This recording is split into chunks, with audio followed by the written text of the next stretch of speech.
ओम शांति। आज बाबा के 13 दिसंबर 21 के महावाक्य हैं। मुरली का टाइटल है मीठे बच्चे, श्रेष्ठ बनना है तो श्रीमत पर पूरा पूरा चलो। श्रीमत पर न चलना ही सबसे बड़ी खामी है। बाबा कहते हैं श्रीमत श्रेष्ठ बनाती हैं, इसीलिए श्रीमत पर चलने से हम श्रेष्ठ बनते जाते हैं। यदि श्रीमत पर नहीं चलते हैं तो सबसे बड़ी खामी है। बाबा ने कहा श्रीमत पर चलकर ही हम अपने आप को श्रेष्ठ बना सकते हैं। इसीलिए श्रीमत को पूरा फॉलो करना चाहिए, एक्यूरेट श्रीमत पर चलना चाहिए। श्रीमत में कभी मनमत या परमत मिक्स न हो, उसका भी ख्याल रखना चाहिए। प्रश्न है, किन बच्चों का गला घुट जाता है, बुद्धि से ज्ञान निकल जाता है? किन बच्चों का गला घुट जाता है और बुद्धि से ज्ञान निकल जाता है? उत्तर, जो चलते चलते अपवित्र बन जाते हैं, पढ़ाई छोड़ बाप को फारगती दे देते हैं, उनकी बुद्धि में ज्ञान निकल जाता है। जब तक निर्विकारी न बने तब तक अविनाशी ज्ञान बुद्धि में बैठ नहीं सकता, बुद्धि का ताला खुल नहीं सकता। पतित बनने वालों का खान पान भी गंदा हो जाता है, वह मायावी मनुष्य से जाकर मिल जाते हैं, फिर गला ही घुट जाता है, किसी को भी ज्ञान सुना नहीं सकते। अर्थात बाबा का कहने का भाव है कि हमारा बुद्धि का पात्र जितना स्वच्छ शुद्ध सतोप्रधान होता जाएगा, उतना पढ़ाई ज्ञान बुद्धि में ठहरता जाएगा। बुद्धि का पात्र शुद्ध होगा तो ये अविनाशी ज्ञान बुद्धि में ठहर सकता है, नहीं तो बुद्धि को ताला लग जाता है, अर्थात ज्ञान सुनते हुए भी उसकी धारणा नहीं कर सकते हैं। और जब ज्ञान की धारणा नहीं हो सकती है तो बाबा ने कहा गला घुट जाता है, यानी कि ये ज्ञान किसी और को सुना नहीं सकते हैं। गीत हैं, तुम्हें पाके हमने जहाँ पा लिया, जमी तो जमी आसमां पा लिया। ओम शांति। यह गीत कौन गा रहे हैं? जिसने बाप से तीनों जहान की बादशाही ले ली है। आपसे जो कुछ मिला है उनको कोई हटा न सके, हमको कोई हटा नहीं सकता, अर्थात काल खा नहीं सकता, और ना ही हमारे राजाई को ले सकता है। अर्थात कि सतयुग में ना हमें काल खा सकता है और ना कोई हमारी राजाई को छीन सकता है। बच्चे जानते हैं हम उस मालिक से वर्षा ले रहे हैं। बाप को मालिक भी कहते हैं, लेकिन उस मालिक से क्या मिलता है कुछ भी पता नहीं। मालिक को कैसे हम याद करें, उनका नाम रूप क्या है ये भी पता नहीं। मालिक तो सृष्टि का मालिक ठहरा ना, वह हुआ रचयिता, हम हुए उसकी रचना। बाबा रचते हैं वारिसों को अथवा बच्चों को, फिर उनको अपना मालिक बना देते हैं। बच्चे फिर बाप के मालिक बन जाते हैं। बच्चे कहते हैं मेरे बाप की जो जायदाद है उनका मैं मालिक हूँ। बाप तो ऐसे नहीं कहेंगे कि बच्चे की जायदाद का मैं मालिक हूँ। यह बड़ी समझने की बातें हैं, सेंसिबल बच्चे ही समझ सकते हैं। बुद्धि साफ नहीं है तो उसमें रतन ठहर न सके। जब देही अभिमानी हो तब रतन ठहर सके। देही अभिमानी होकर रहना है और बाप से वर्षा लेना है, उस बाप को याद करना है। जैसे लौकिक बाप बच्चों को पैदा करते हैं तो बच्चे मालिक बन जाते हैं। बच्चे कहेंगे मेरा बाप, बाप कहेंगे मेरे बच्चे, परंतु बच्चे के पास तो कुछ है ही नहीं, उनको तो बाप की मिल्कत मिलती है। बाप कभी ऐसे नहीं कहेंगे कि बच्चे की मिल्कत मेरी है। बाप समझते हैं बच्चे मेरी मिल्कत के मालिक हैं।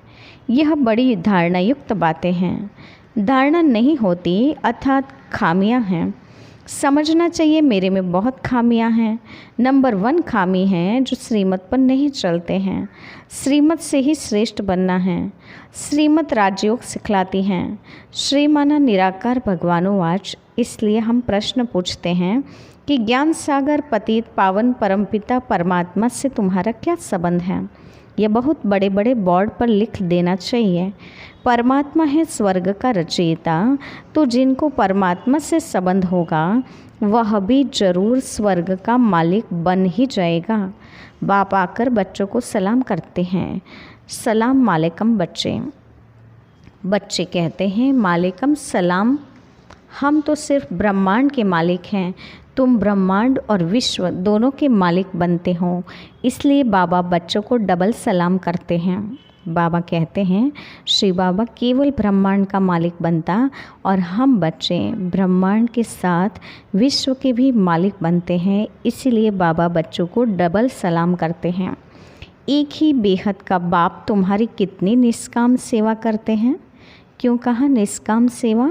क्योंकि हमें विश्व की बादशाही देकर स्वयं परमधाम की विश्रांति में चले जाते हैं, अर्थात उसका कोई फल स्वयं नहीं प्राप्त करते, बच्चों को प्राप्त करा देते हैं। इसीलिए श्री बाबा की जो सेवा है वो निष्काम सेवा है। लौकिक बाप निष्काम नहीं होते, उनको आस रहती है कि हम वानप्रस्थ में जाएंगे तो बच्चे हमारी सेवा करेंगे। लौकिक में यदि माँ बाप बच्चों की सेवा करते हैं या बच्चों की परवरिश करते हैं तो उसके पीछे सूक्ष्म में भी ऐसी भावना रहती हैं कि जब वानप्रस्थी बनेंगे तब वो हमारी सेवा करेंगे।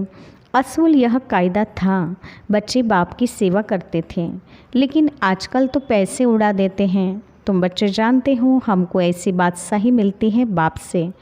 लक्ष्मी नारायण के लिए भी लिखो कि इन्हों को जानते हो, इन्हों को यह मिलती स्वर्ग की बादशाही किसने दी? जरूर स्वर्ग स्थापन करने वाला ही देगा ना। पुरानी दुनिया हो तब तो नई दुनिया स्थापन करेंगे।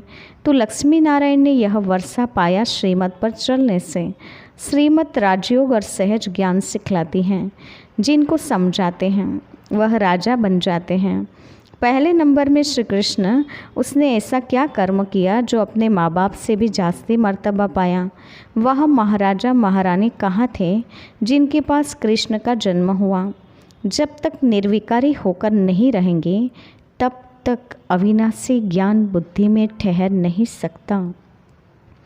बुद्धि का ताला खुलता ही तब है जब पवित्र रहते हैं, क्योंकि हम जो ज्ञान सुन रहे हैं वो परमात्मा द्वारा दिया हुआ परम ज्ञान है, शास्त्र की मत या गुरु ज्ञान नहीं है। इसीलिए इस परम ज्ञान को बुद्धि में ठहराने के लिए हमारा बुद्धि का पात्र शुद्ध होना जरूरी है। जब तक बुद्धि का पात्र शुद्ध नहीं होगा, सोने के समान नहीं होगा, तब तक ये ज्ञान ठहर नहीं सकता। जैसे कि सुनते हुए बुद्धि पर ताला है। बहुत बच्चे फारगती दे देते हैं, पढ़ाई को ही छोड़ देते हैं, वह फिर कभी किसको ज्ञान सुना न सकें, पतित बन जाते हैं, खान पान भी गंदा खाते हैं, मायावी मनुष्य से जाकर मिलते हैं, उनके गले घुट जाते हैं। यह बात भी शास्त्रों में है। वृंदावन में रास आदि होती थी, मना कर देते थे, किसको सुनाएंगे तो गला घुट जाएगा। है यह ज्ञान की बात। अगर फारगती दी जाकर निंदा करते हैं तो गला घुट जाता है। कहते हैं ना, सतगुरु का निंदक थोड़ न पाए। बाप कहते हैं सृष्टि जब पतित पुरानी हो जाती है तब मैं आता हूँ। मनुष्य को तमोप्रधान बनना ही है। जो कर्तव्य करेंगे वो उल्टा ही करेंगे, क्योंकि उल्टी मत मिल रही हैं, श्रीमत है नहीं। उल्टी मत पतित भ्रष्टाचारी बनाती हैं। आगे भ्रष्टाचारी अक्षर ही नहीं था। सन्यासी विकारों का संन्यास करते हैं पावन बनने के लिए। तो पहले पहले यह बात समझानी है कि परमपिता परमात्मा से तुम्हारा क्या संबंध है। सब भगवान को याद करते हैं। भगवान कहते हैं मुझे सब भगत प्रिय हैं, क्योंकि उन सबको मुझे ही गति सद्गति देनी है। वह समझते हैं भगवान आकर भक्तों को भक्ति का फल देते हैं, इसीलिए भगत भगवान को प्रिय हैं। बाबा समझाते हैं तुमने दुर्गति को पाया है, अब मैं सद्गति देने आया हूँ। भक्ति के बाद भगवान को आना है ज़रूर। मुझे तुमको ही पहले भक्ति का फल देना पड़ता है, और तो शुरू से लेकर मेरे भक्त हैं नहीं। वह तो अनेकों की भक्ति करते हैं।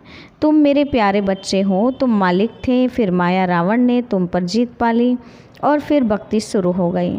यह भी ड्रामा है। मैं तो सबकी सद्गति करता हूँ। अब तुम मेरी मत पर चलते हो ना। मत देने के लिए ज़रूर मुझे आना पड़ता है, नहीं तो कैसे सद्गति का रास्ता बताऊँ। मैं इस पहले नंबर के भगत के तन में आता हूँ। यह है नंदीगण। ब्रह्मा बाप नंदीगण हैं। शिव के मंदिर में सामने नंदीगण रखते हैं। अब विचार करो, परमपिता परमात्मा बैल के तन में तो नहीं आएगा ना। राजयोग बैल द्वारा कैसे सिखलाएगा? ज्ञान सागर बैल में प्रवेश कैसे करेंगे? अभी तुम ज्ञानवान बनते हो। श्रीमत पर चलकर लक्ष्मी नारायण सूर्यवंशी राजा रानी बन रहे हो।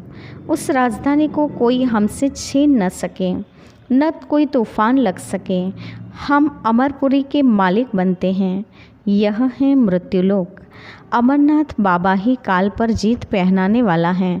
उनका पार्ट अलग है। तुम सब हो पार्वतियाँ, मैं अमरनाथ हूँ। बाबा कहते हैं शिव बाबा जो हैं वो अमरनाथ हैं। उस अमरनाथ से हम सब आत्मारूपी पार्वतियाँ उनसे ये ज्ञान सुन रहे हैं, जिससे हम सतयुग में अमर भव का वरदान प्राप्त करते हैं, अर्थात कि वहाँ संपूर्ण आयु पूरी करके स्वैच्छिक रूप से शरीर छोड़ेंगे। इसीलिए अमर भव का वरदान हो जाता है। हम कभी जन्म मरण में नहीं आते। अमरपुरी स्वर्ग का मालिक तुमको बनाता हूँ। भारतवासियों को वैकुंठ बहुत प्यारा लगता है। कहते हैं फलाना वैकुंठ वासी हुआ, बहुत मुख मीठा कर दिया।